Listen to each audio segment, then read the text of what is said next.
Queridos camaradas e queridos amigos, queria em primeiro lugar deixar aqui uma saudação a quem nos acolhe, à Sociedade Filarmónica Cobense, 1º de dezembro, a todos os camaradas e amigos que se envolveram na preparação desta belíssima iniciativa. Uma saudação a todos vós, mas é uma saudação que vem já a seguir com um apelo que vos faço, que é o de que façam viver esta bela iniciativa para lá das paredes da Sociedade Filarmónica nos próximos dias até ao dia 26. Façam viver esta iniciativa, tudo o que aqui já foi dito e de muito importante pelo nosso mandatário, pelo Presidente. Façam viver esta belíssima iniciativa com que a Vila da Cuba recebeu a CDU e garanto-vos, saímos daqui com mais energia e mais confiança para os dias que temos ainda pela frente até dia 26, peço-vos também, faço-vos este apelo, que façam viver isto para lá destas paredes até dia 26.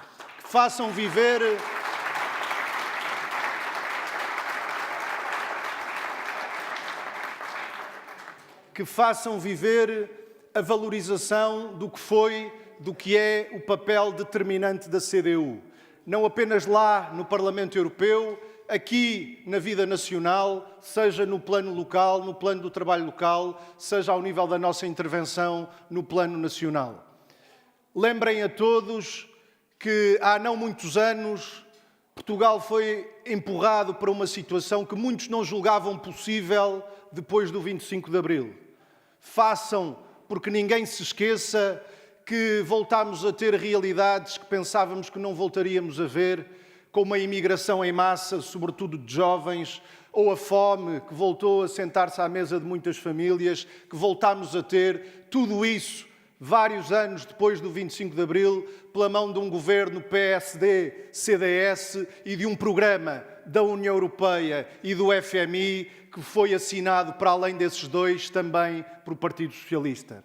E no momento em que alguns pensavam que não havia alternativa, que não deixar a esses dois partidos o caminho livre para continuarem o seu caminho, o seu projeto de empobrecimento, e lembrem-se o que eram já os planos de que falavam para um corte nas pensões de 600 milhões de euros, os planos que tinham para vender o que ainda restava de empresas públicas, para alterar a Constituição, que algumas vezes os impediu de irem tão longe quanto queriam no ataque aos salários e aos direitos da generalidade da população. Lembrem-se que na altura em que alguns lhes abriam o caminho para continuarem esse trabalho, houve alguém que disse: atenção, eles não ganharam, eles perderam, e é possível afastá-los do poder e iniciar uma nova fase na vida política nacional, assegurar um caminho de defesa, reposição e conquista de direitos e rendimentos. Foi a CDU, foi a intervenção determinante da CDU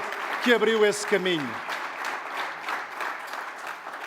E demonstramos a partir daí pela prática. Costuma-se dizer que a prática é o critério da verdade. Foi através da prática que demonstramos como era mentira aquela ideia que nos queriam vender, que era empobrecendo o povo que o país havia de ficar melhor. Não era. Empobreceram o povo e o país ficou muito melhor. Demonstramos que era melhorando as condições de vida das pessoas que o país também ficava melhor.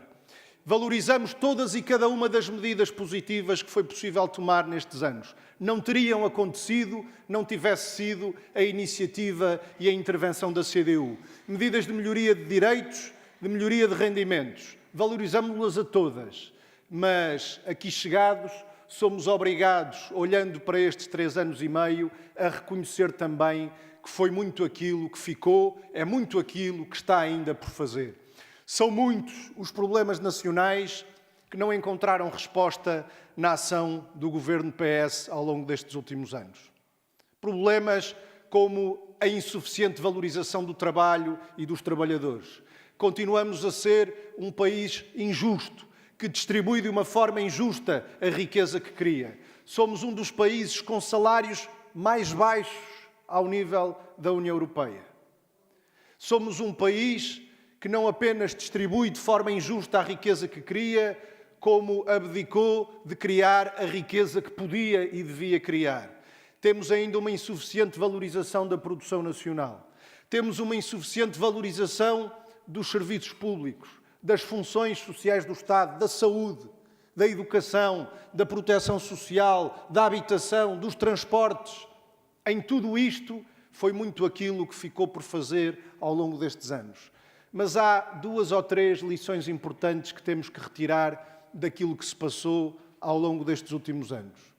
A primeira é que o que se avançou, o fim dos cortes nos salários, o fim dos cortes nas pensões e, pelo contrário, alguns aumentos nas pensões ainda insuficientes, ainda aquém do que é justo, mas, apesar de tudo, alguma valorização.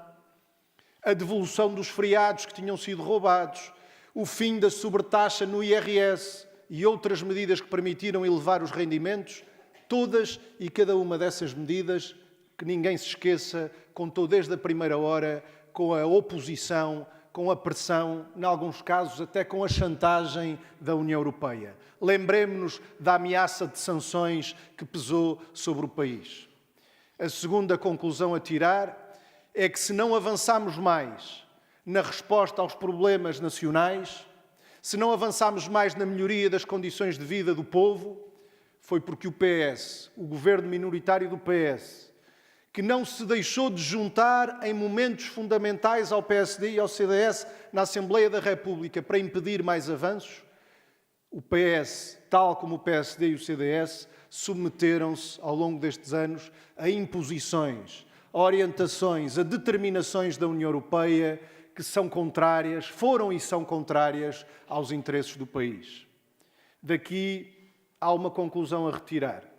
Se o que avançamos fizemos contra orientações da União Europeia, se o que não avançamos por causa da submissão a imposições da União Europeia, então a conclusão é que, se queremos avançar, e queremos, porque avançar é preciso, em tudo isto, na valorização da produção nacional, na melhor distribuição da riqueza nacional, no melhor financiamento dos serviços públicos, em maior justiça fiscal. Se queremos avançar em tudo isto, então temos de enfrentar as imposições e as determinações da União Europeia que têm impedido esse avanço. E temos de pôr à frente das imposições da União Europeia e de quem manda na União Europeia os interesses, os direitos, as preocupações, as aspirações do povo e do país.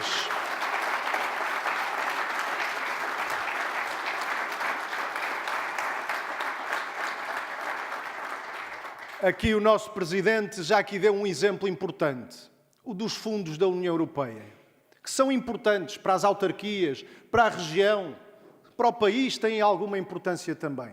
Não se fique com a ideia que o país depende por inteiro deste dinheiro que de lá vem. Nós temos chamado a atenção para isto. Entre 2014 e 2020, em 7 anos, hão de vir de lá, se tudo correr bem, 25 mil milhões de euros. Dizia o anterior Presidente da Comissão Europeia que era uma pipa de massa. Mas atenção, que no mesmo período, nos mesmos 7 anos, de acordo com contas da Comissão Europeia, hão de sair do país 60 mil milhões de euros em juros da dívida para países da União Europeia. O que mostra que no deve haver da relação entre Portugal e a União Europeia, já somos há muito tempo contribuintes líquidos.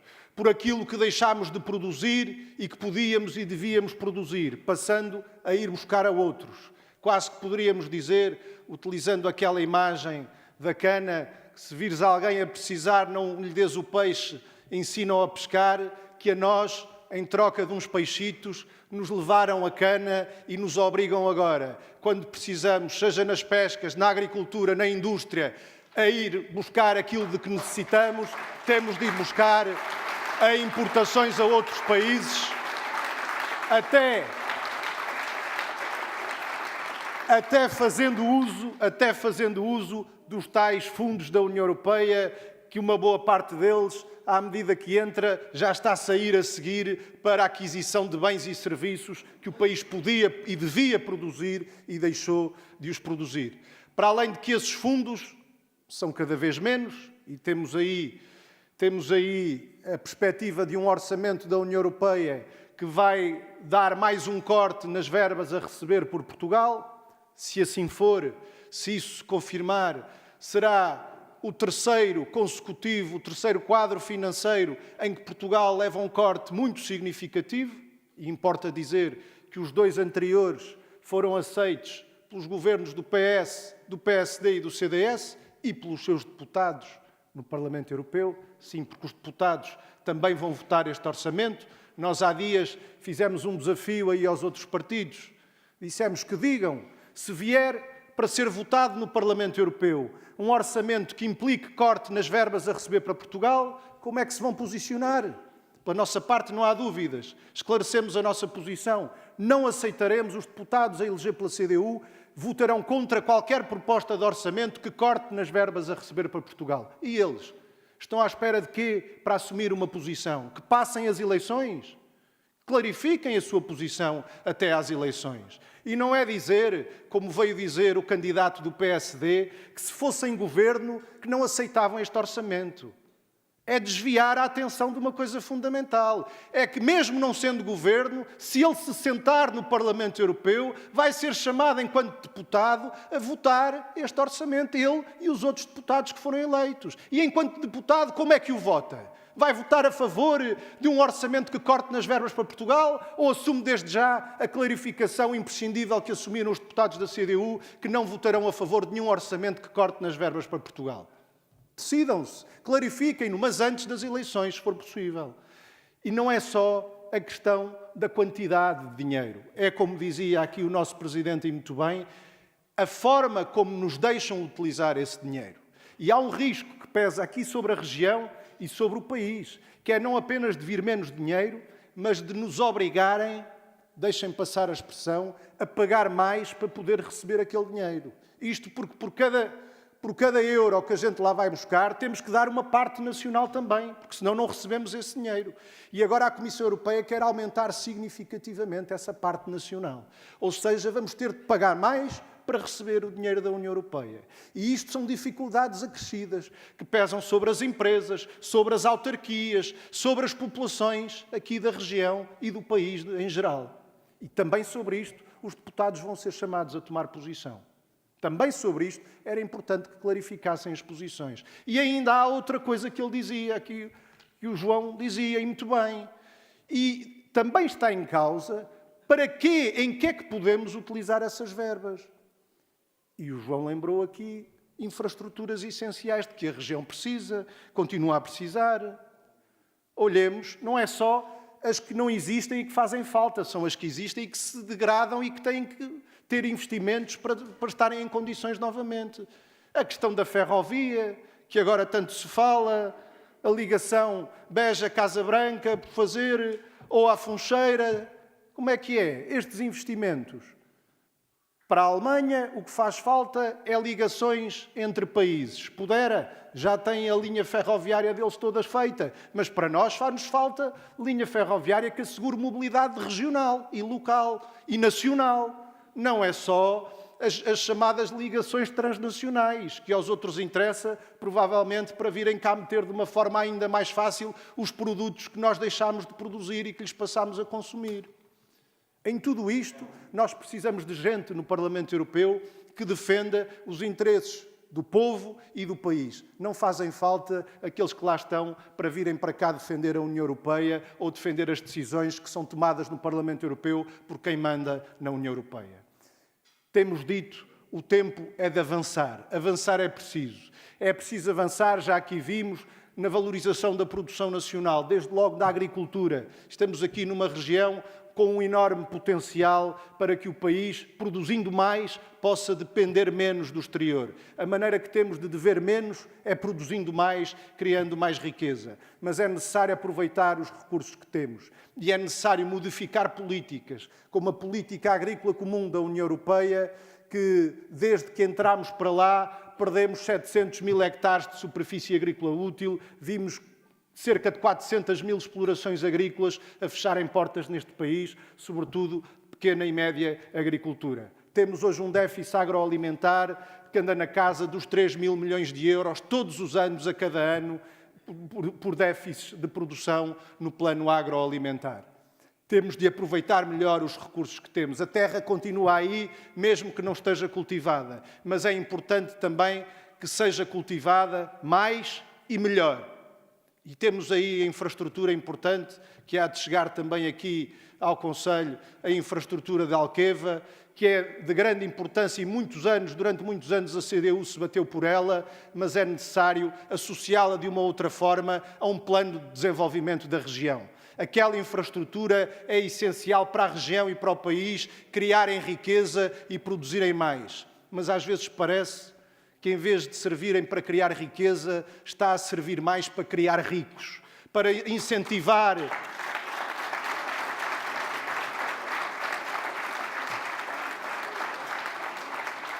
incentivar modelos de produção que, se generalizados, podem ter um impacto também pernicioso aqui sobre a região. É necessário olhar também para isso, mais produção, mas mais produção também com preocupações de conservação da natureza e dos seus recursos, dos nossos solos, dos cursos de água, do ar, preservando aquilo que esta região também tem de tão valioso, preservando o meio ambiente. Também aí temos um trabalho distintivo para apresentar no Parlamento Europeu. Não somos daqueles que se lembram do meio ambiente apenas quando há eleições.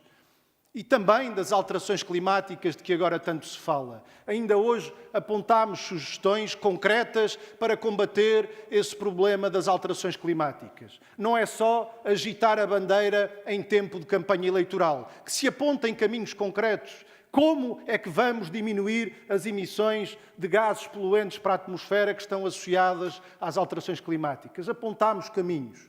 Desde logo, acabar com o mercado do carbono e trazer para uma abordagem normativa, para uma diretiva sobre as emissões industriais, aquilo que agora está fora dessa diretiva. Trazer esses gases para uma diretiva de emissões industriais que estipule limites máximos de emissão. Outra proposta no domínio dos transportes, que se leve mais longe as medidas positivas tomadas em Portugal nestes últimos anos. Talvez nenhuma outra medida tenha um impacto tão grande como a dos passos sociais e a redução do preço desses passos. É preciso levar essa medida a todo o país e criar em todo o país condições de mobilidade através de transportes públicos e de boas ligações asseguradas às populações para que, sempre que possível, possam prescindir do transporte individual e utilizar os transportes públicos. Generalizar a todo o país e levar mais longe a redução dos preços.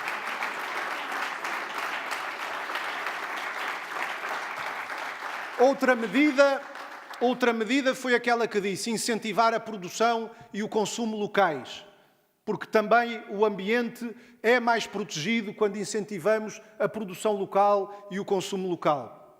Porque é que aquilo de que a gente necessita, bens essenciais de que necessitamos diariamente, hão de vir de milhares e milhares de quilómetros de distância quando temos à nossa porta, ao pé de nós, as condições para produzir tantos desses produtos? Aproveitemos então esses recursos e essas potencialidades, com isso criando emprego, criando riqueza e também garantindo formas de proteção, de produção mais amigas do ambiente. Outra ideia, o setor da energia. Não há um meio ambiente saudável se não olharmos para a forma como funciona o setor da energia. O nosso país privatizou todas as empresas estratégicas que tínhamos nesta área. É necessário ir buscá-las de volta, devolver ao país aquilo que foi do país e que tem de ser do país. Empresas que davam milhões e que dão milhões de lucros, que antes vinham para todos nós, para assegurar investimentos importantes no plano social e ambiental e que hoje saem do país quando são distribuídos pelos seus acionistas. Empresas que eram modelos do ponto de vista do emprego, e que se tornaram referências pela negativa, pelos despedimentos que fizeram e pela precariedade que se generalizou no emprego à sua volta. Empresas que pagavam impostos no nosso país e era dinheiro que cá ficava e que passaram a pagar menos impostos e algumas nem sequer o fazem cá, vão fazê-lo à Holanda ou ao Luxemburgo ou a qualquer outro paraíso fiscal. Recuperar para o país estas empresas, aquilo que foi do país e que tem de ser do país, é um imperativo por razões de desenvolvimento económico, por razões sociais, também por razões ambientais. Temos que as orientar para o bem comum e não para o lucro dos seus acionistas.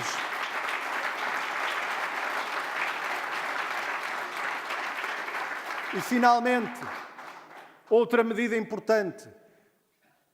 Estamos aqui numa região que sabe o que são os efeitos da seca.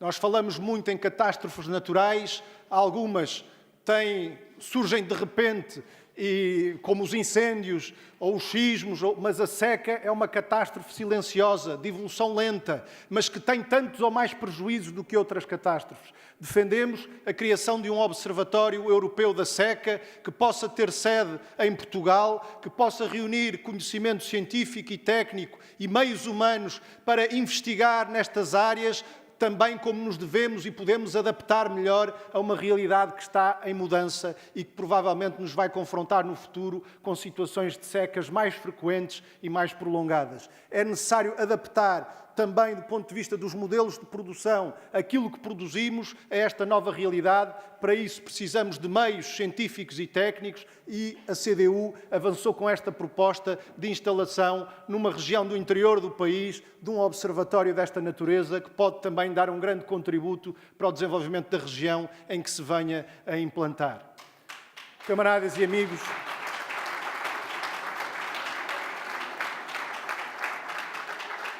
sei que hoje é um dia de semana e alguns dos que aqui estão provavelmente terão que voltar ao trabalho. Não vos vou tomar muito mais tempo, apenas deixar-vos aqui um apelo, reforçar o apelo que vos fiz ao início. Temos pouco mais de uma semana pela frente. E era importante que todos e cada um dos que aqui estão pudessem dar um contributo para levar um pouco mais longe a mensagem da CDU.